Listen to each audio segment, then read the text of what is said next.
Il faut laisser la place aux gens de voyager avec vous, mais pas de voyager à votre place. Et c'est une phrase que je trouve magnifique parce que c'est ça la malle en fait. On la pose dans la classe, elle est mystérieuse, elle est belle d'abord, et puis on voit tout de suite le parcours. On voit qu'il y a un voyage. Les élèves le voient, la classe le voit, l'enseignant le voit. Et surtout, on n'est plus là. L'artiste n'est pas là.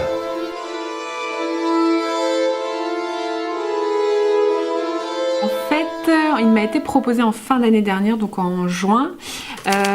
C'était voilà, un objet fait pour une classe et pour une enseignante dont la danse était totalement inconnue, hein, autant pour moi que pour les élèves. On n'avait jamais pratiqué la danse, moi j'en ai jamais fait personnellement non plus. Puis on a commencé. Vous me dites hein, si c'est à vous. Dès qu'on peut se passer de la feuille, on la fait.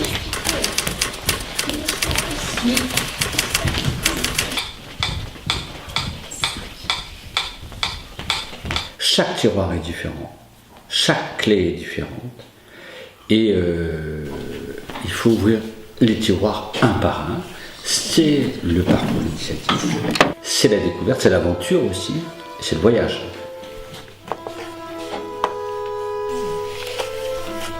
Les symboles. Ouais. Onduler, sauter, doigt, tirer, rapide. C'est quoi Alexandra? Effectivement, il y a les signes. Ça veut dire prendre et lancer. Onduler. Accent.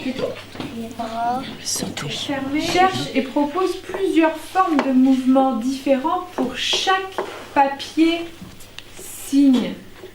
C'est quoi les papiers signes? Comme ça. Oui, et alors, on s'est marqué donc chaque papier signe et puis il y a des formes de mouvements. Les cartes, en fait, ça représente quelque chose. Vous trouvez le bon sens. Ça représente quelque chose? Oui, Alexandra? C'est les significations des symboles. C'est Oui, c'est ça. C'est la signification des symboles. Et il veut dire quoi? Ah, il veut dire quoi celui-là? Attraper. L'intérêt de ce projet-là, au niveau de la malle, c'est qu'on essaye quand même de rendre au maximum les enseignants autonomes. Alors, toute la subtilité, c'est effectivement cet échange entre l'enseignant et le conseiller pédagogique et l'artiste, et puis l'artiste et l'enseignante en fait. Donc il y a ces trois personnes-là qui communiquent beaucoup. Et donc un des succès de la malle, je pense que ça réside dans le fait qu'il y ait beaucoup cette communication entre nous.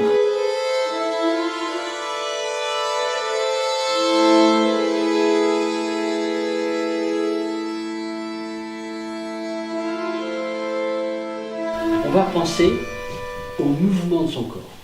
On va juste penser à comment le corps bouge là-dedans, comment il circule. Et vous allez essayer de sentir comment vous allez pouvoir transformer à votre façon telle ou telle proposition. Donc on a dit l'énergie, on a dit le temps et on a dit La geste. l'espace du geste. Okay, on va parler de deux espaces, c'est tout bête. Le petit espace et le grand espace, tout petit. Le même geste le plus grand possible. Voilà. Le plus lent possible, ce geste-là.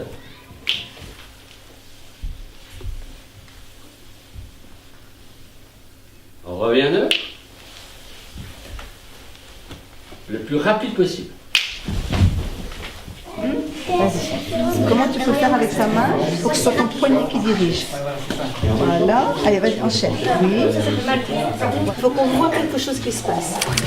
Oui, si tu veux. Après, de là, tu enchaînes comment? Non, non, non, non, non, non. T'es là et tu enchaînes le mouvement maintenant en te levant. Allez, allez, allez. Voilà. Tu vois l'idée? Oui. Maintenant, tu travailles toute seule un petit peu, puis je reviens voir.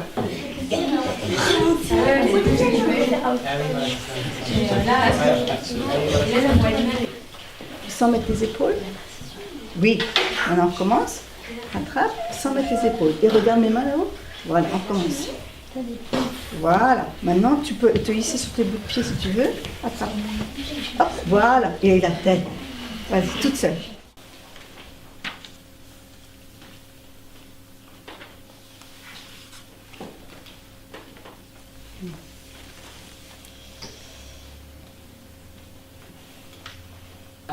Je pense que, comme tu as plein de qualités, en fait, pour te dire vrai, tu pourrais lier un peu mieux les choses, parce que alors tu fais plein de transformations, ça te va très bien et ça te correspond parfaitement.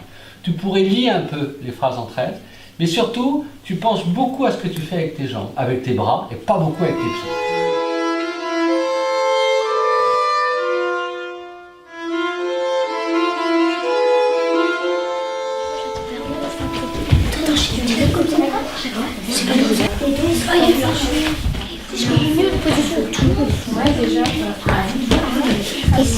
Et celle-là, moi c'était celle-là. Il faut mettre aussi bien fait. Comme ça, t'as aussi ça. Regardez, vous voyez, quand tu fais ça, oui.